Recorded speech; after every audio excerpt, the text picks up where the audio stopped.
അപ്പോൾ ഗൈസ് നമ്മൾ ആഗ്രയിലേക്കുള്ള ട്രെയിൻ യാത്രയിലാണ്. ഇപ്പോൾ സമയം ഏകദേശം ഒരു 7 മണിയൊക്കെ ആയി കാണും.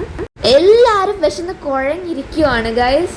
അപ്പോഴാണ് ഞങ്ങൾക്ക് ഒരു ഐഡിയ വന്നത്, സൊമാറ്റോയിൽ നിന്ന് ഫുഡ് ഓർഡർ ചെയ്താൽ ട്രെയിനിലേക്ക് എത്തുമോ എന്നുള്ളത്. അങ്ങനെ ഞങ്ങൾ സൊമാറ്റോ വഴി KFC നിന്നുള്ള ബ്രോസ്റ്റഡും പിന്നെ വേറെ ഹോട്ടലിൽ നിന്ന് പൊറോട്ട ഓർഡർ ചെയ്തു. ക്യാഷ് ഓൺ ഡെലിവറി ഇല്ലാതുകൊണ്ട് നമ്മൾ നേരത്തെ തന്നെ പേ ചെയ്യണം. ഫുഡ് കിട്ടുമോ ഇല്ലയോ എന്നുള്ള ടെൻഷനിലാണ് ഞങ്ങൾ എല്ലാവരും ഇരിക്കുന്നത്.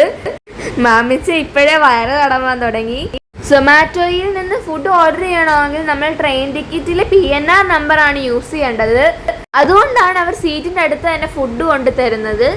ഞങ്ങളുടെ ട്രെയിൻ ഏകദേശം 1 മണിക്കൂർ ലേറ്റ് ആയിരുന്നു. അതുകൊണ്ട് ഡെലിവറി ബോയ് 1-2 തവണ ഞങ്ങളെ കോണ്ടാക്ട് ചെയ്തു. പുള്ളി ഞങ്ങളെയും കാത്ത് വാറങ്കൽ റെയിൽവേ സ്റ്റേഷനിൽ വെയിറ്റ് ചെയ്യുന്നുണ്ട്. അപ്പോൾ ഗൈസ് ഞങ്ങൾ വാറങ്കൽ റെയിൽവേ സ്റ്റേഷനിൽ എത്തിയിട്ടുണ്ട്. ഫുഡ് നമുക്ക് കിട്ടുമെന്ന് നോക്കാം. വേണ്ട ഗൈസ്, ഡെലിവറി ബോയ് ആണ് നടന്നു വരുന്നത്.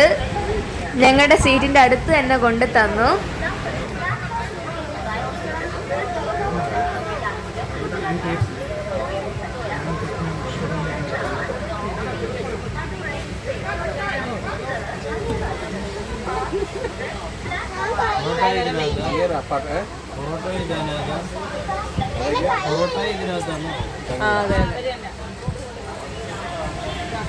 അങ്ങനെ ഞങ്ങൾ പൊറോട്ടയും ബ്രോസ്റ്റഡും കൂടി കഴിക്കാൻ പോവാണ്.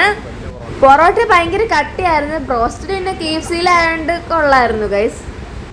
നമ്മുടെ നാട്ടിലത് പോലെ സോഫ്റ്റ് പൊറോട്ട ഒന്നും അല്ല ഗൈസ്, ഭയങ്കര കട്ടിയാണ്. നമ്മുടെ നാട്ടിൽ പൊറോട്ടയോടുകൂടെ ചമ്മന്തി കിട്ടും ഗൈസ്, പക്ഷെ ഇവിടെ കിട്ടും. അങ്ങനെ ഞങ്ങളുടെ വെറൈറ്റി കോമ്പിനേഷനായ പൊറോട്ടയും ചമ്മന്തിയും കഴിച്ചുകൊണ്ട് ഈ വീഡിയോ ഞങ്ങളിവിടെ വൈൻഡപ്പ് ചെയ്യുവാണ്. അപ്പം ടാറ്റാ, ബൈ ബൈ.